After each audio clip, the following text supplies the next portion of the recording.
Good morning students. Chapter why do we fall ill, infectious diseases के बारे में बेटा हम इसमें पढ़ रहे थे। इन्फेक्शियस डिजीजेज में फर्स्ट जो सब टॉपिक था वो था इन्फेक्शन एजेंट्स, सेकंड था means of spread of disease, third था प्रिवेंशन ऑफ डिजीज कि किस ट्रीटमेंट ऑफ डिजीज, और फोर्थ था प्रिवेंशन ऑफ डिजीज। अब बेटा इसमें मैंने आपको ये चैप्टर जब मैंने स्टार्ट किया था तो मैंने आपको इम्यूनिटी पावर या इम्यून सिस्टम के बारे में बताया था कि इम्यूनिटी पावर क्या होती है। हमारी बॉडी की बीमारियों से लड़ने की जो क्षमता होती है उसको हम क्या बोलते हैं, इम्यूनिटी पावर बोलते हैं। इम्यून सिस्टम क्या करता है, कोई भी जब पैथोजेंस एंटर करते हैं या माइक्रोब्स एंटर करते हैं हमारी बॉडी के अंदर तो वो उनको पहचानते हैं। अगर उस चीज के एंटीजेंस एंटीबॉडीज ऑलरेडी हमारी बॉडी के अंदर प्रेजेंट हैं तो वो उन एंटीजेंस के अगेंस्ट उनको एक्टिव करेंगी और उनको डिफेंड कर देंगी या इन्वेड कर देंगी वहां से। इम्यून रिस्पॉन्स देखो मैं आपको यहाँ बता रहा हूँ, immune response is the way in which a human body respond to invasion by a specific pathogen. अगर कहता कोई भी पैथोजन अगर वर्क करता है, इन्वेड करना स्टार्ट करता है हमारी बॉडी में एंटर करके, तो कहता है उनको रेस्पॉन्ड करती है उन पैथोजेंस को या एंटीजेंस को। कैसे रेस्पॉन्ड करती है बेटा, वो स्पेशल टाइप ऑफ सेल्स को प्रोड्यूस करती है या केमिकल्स को प्रोड्यूस करती है जो क्या करते हैं, उन पैथोजेंस या एंटीजेंस को क्या कर देते हैं, डिफेंड कर देते हैं, ठीक है, खत्म कर देते हैं, डेड कर देते हैं। तो इसमें हम लिखेंगे immune response is the way, immune response is the way in which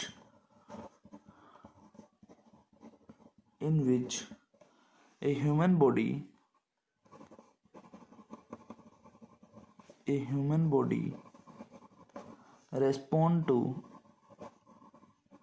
responds to invasion by कर देंगे बाई स्पेसिफिक पैथोजन और एंटीजन स्पेसिफिक पैथोजन और antigen by on to invasion by production of cells or chemicals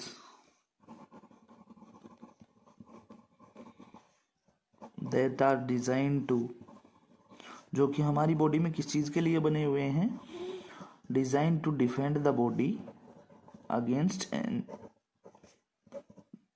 against the pathogens. तो ये क्या होगा, immune response होगा बेटा। क्या होगा इसमें हम क्या करेंगे, जिसमें हमारी बॉडी जो है रिस्पॉन्ड करती है स्पेसिफिक पैथोजेंस को या एंटीजेंस को स्पेशल प्रोडक्शन ऑफ सेल्स करके या फिर केमिकल्स प्रोड्यूस करके, जो कि किस लिए बनाए गए हमारी बॉडी के द्वारा, to body against that are design to provide body against the pathogen to defend, यहाँ डिफेंड आएगा, defend body against the pathogens, ताकि पैथोजेंस से बॉडी को बचाया जा सके। एंटीजेंस, अब बेटा आपने ये जो वर्ड है एंटीजन ये पहली बार सुना होगा। एंटीजन क्या है, तो एंटीजन वो सब्सटेंस हैं जो कि क्या करते हैं बेटा, that can activate immune response. जैसे ये हमारी बॉडी के अंदर एंटर करेंगे ये हमारे इम्यून रिस्पॉन्स को एक्टिवेट कर देंगे। एंटीजेंस क्या करते हैं, ट्रिगर कर दें प्रोडक्शन ऑफ एंटीबॉडीज जो है बनना स्टार्ट हो जाती है इम्यून सिस्टम के द्वारा, ताकि जो है उस पर्टिकुलर एंटीजन पे रिएक्ट किया जा सके और उससे बचा जा सके। तो अगर एंटीजन के बारे में बात करें तो एंटीजन क्या होते हैं बेटा, antigens they are the substances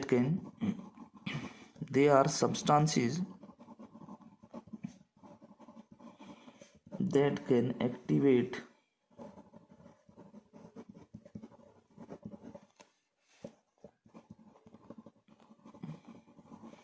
immune response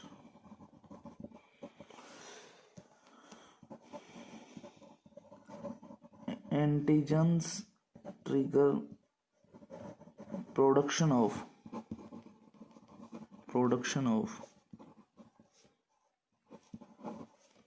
antibodies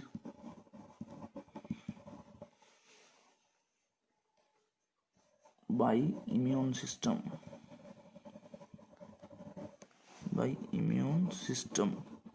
तो ये बेटा वो सब्सटेंसेज होते हैं जो इम्यून रिस्पॉन्स को एक्टिवेट करते हैं। एंटीजेंस क्या ट्रिगर करते हैं? Production of antibody bye immune system. इसमें हम और क्या बता सकते हैं कि ये जो है एंटीबॉडी जो प्रिपेयर की जाती हैं वो पर्टिकुलर एंटीजन से बचने के लिए या उस पर रिएक्ट करने के लिए या उससे हार्मलेस बचने के लिए प्रिपेयर की जाती हैं। फिर बेटा इम्यूनिटी पावर जो है दो टाइप्स की होती है, CMIS और दूसरा हम इसमें बताएंगे CMIS तो सेल मीडिएटेड इम्यूनिटी पावर होगी या इम्यून सिस्टम कह देते हैं उसको। और फिर CMIS के बाद सेकंड जो हमारी आती है वो एंटीबॉडी मीडिएटेड इम्यूनिटी आती है। तो इम्यूनिटी पावर को या इम्यून सिस्टम को जब हमने डिवाइड करेंगे तो दो कैटेगरीज के अंदर डिवाइड करेंगे बेटा। CMIS जो सेल मीडिएटेड इम्यूनिटी होती है और नेक्स्ट है एंटीबॉडी मीडिएटेड इम्यूनिटी पावर। तो ये दो टाइप्स की जो है इम्यूनिटी पावर हमारी बॉडी के अंदर प्रेजेंट होती है। इसके बारे में हम जो है नेक्स्ट क्लासेस के अंदर पढ़ेंगे।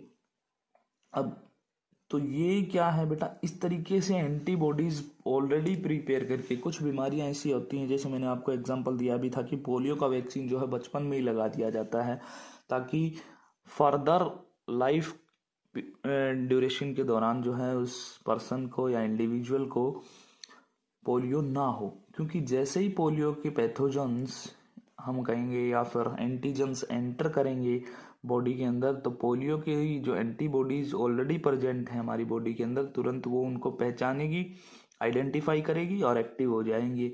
वो एंटीबॉडीज और एंटीजेंस को ख़त्म कर देंगी। तो इस तरीके से वो हमारे लिए हार्मलेस जो है साबित होंगे। नेक्स्ट आता है इसमें एक टॉपिक और है बेटा वैक्सीनेशन, जो अभी मैं आपको बता रहा हूँ। जैसे बचपन में ही लगा दिया जाता है कुछ इंजेक्शन, आपने सुना होगा कि बचपन में लगा दिए जाते हैं। पोलियो हो गया, BCG एक टीका आता है वो हो गया, डिप्थीरिया के लिए लगाया जाता है DPT, हेपेटाइटिस B के लिए लगाया जाता है। तो ये कुछ वैक्सीन्स होते हैं जो पहले से ऑलरेडी जो है एंटीबॉडीज हमारी बॉडी के अंदर डाल दी जाती हैं ताकि जो है फर्दर लाइफ पीरियड के दौरान जो है लाइफ ड्यूरेशन के दौरान जो है उन बीमारियों से बचा जा सके। तो वैक्सीनेशन में हम क्या बताएंगे कि बेटा आपने देखा होगा या सुना होगा आपने कि कोई भी स्मॉल पॉक्स का केस जो है देखने को नहीं मिलता, जो कि बहुत ही भयंकर बीमारी थी, कोविड-19 की तरह ही बहुत ही हाईली इन्फेक्शियस डिजीज थी जो कि पूरे वर्ल्ड के अंदर जो है फैल गई थी और ये वायरल डिजीज थी। लेकिन 100 ईयर्स अगो, आज से लगभग 100 साल पहले स्मॉल पॉक्स एपिडेमिक था कोविड-19 की तरह और क्वाइट प्रीवेलेंट था, बचा भी नहीं कोई, लगभग लोग जो है इसकी चपेट में आते थे पहले। लेकिन इसके पेशेंट को आइडेंटिफाई किया और स्मॉल पॉक्स जिसको एक बार हुई थी उसको आइडेंटिफाई किया गया, उसकी इम्यूनिटी पावर को इस तरीके से बढ़ा दिया गया ताकि जो है उसकी लाइफ में फिर दोबारा से वो डिजीज़ ना हो, अगर हो तो जो है वो इतना इफेक्टिव अपना इफेक्ट जो है वो वायरस उस बॉडी पे ना दिखा पाए। So contracting a viral disease once meant prevention from subsequent attack of same disease. मतलब अगर एक बार पहचान के उसकी कोई वैक्सीन हमने तैयार कर ली है तो इसका मतलब वायरल डिजीज है, उसके लिए आपको मेडिसिन लेनी पड़ेंगी बाद में, लेकिन उससे बचा जा सकता है। वैक्सीन जैसे एक बार ली तो उसके बाद दोबारा से जब आपको बीमारी होगी तो इतना इफेक्ट जो है नहीं दिखा पाएगी जैसा कि पहले वो कर रही थी। तो इसमें हम ये भी बता सकते हैं कि हमारा जो इम्यून सिस्टम है वो क्या कर देता है बेटा, इन्फेक्शियस माइक्रोब्स का एनकाउंटर ही करता है। एंटीबॉडीज तैयार रहती हैं, वो क्या कर देती हैं, एंटीजेंस का एनकाउंटर कर देती हैं, या हम कह सकते हैं रेस्पॉन्ड करती हैं against the remember of specifically antigens. जो स्पेसिफाइड एंटीजेंस जो हैं उनको तुरंत पहचानती हैं और उनको एलिमिनेट कर देती हैं वहाँ से।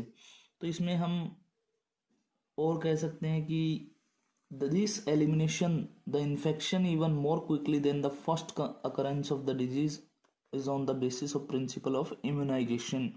ये जो एलिमिनेशन होता है इन्फेक्शन का, एक बार अगर बीमारी होगी है तो दोबारा वो जल्दी ठीक हो जाएगी. ये किसका प्रिंसिपल है? इम्यूनाइजेशन का, क्योंकि इम्यूनिटी पावर आपकी बढ़ गई है. एंटीबॉडीज जो है उस बीमारी के लिए आपकी बॉडी के अंदर प्रिपेयर्ड हैं. तो हम कह सकते हैं इस तरीके से हमारा इम्यून सिस्टम जो मूर्ख था वो क्या हो जाता है, याद कर लेता है कि वो दुश्मन आया था. जैसे किसी भी लड़ाई के दौरान एक बार अगर किसी को चोट लग गई, आपस में लड़ाई हो रही है, तो उसमें क्या होगा, दोबारा से उसको देखते ही पहचान लेंगे कि वो है जिसके साथ मेरी लड़ाई हुई थी, तो मैं अपने आप एक्टिव हो जाऊंगा. इसी तरीके से हमारा इम्यून सिस्टम क्या करता है, जैसे ही दोबारा से एंटीजेंस उस डिजीज के एंटर करते हैं बॉडी के अंदर, तुरंत जो है एंटीबॉडी या हमारी बॉडी जो है वो प्रिपेयर हो जाती है कि अब इससे लड़ाई करनी है.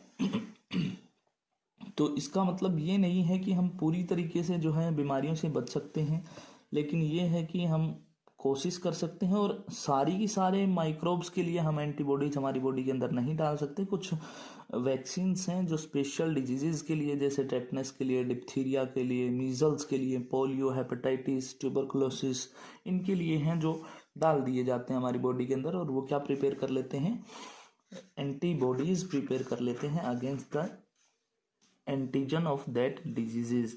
तो इसमें हम कैसा क्या बताएंगे बेटा, इसमें वैक्सीनेशन में हम बताएंगे when immune system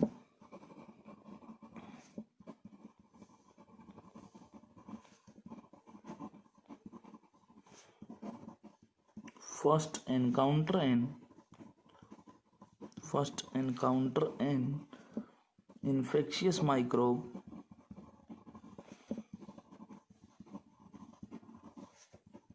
it responds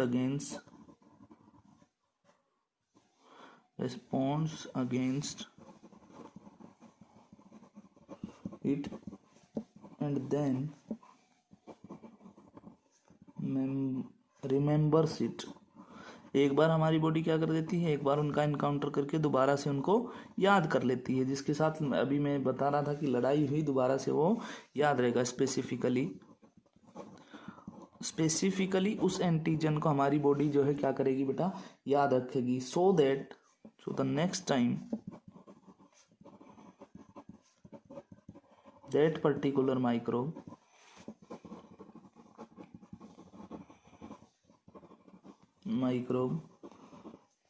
or its close relative enter the body.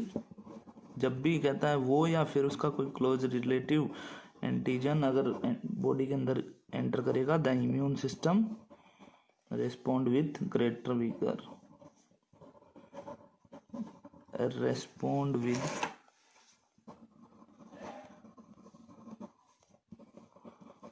Great capacity, हम कह देंगे great capacity. And this is due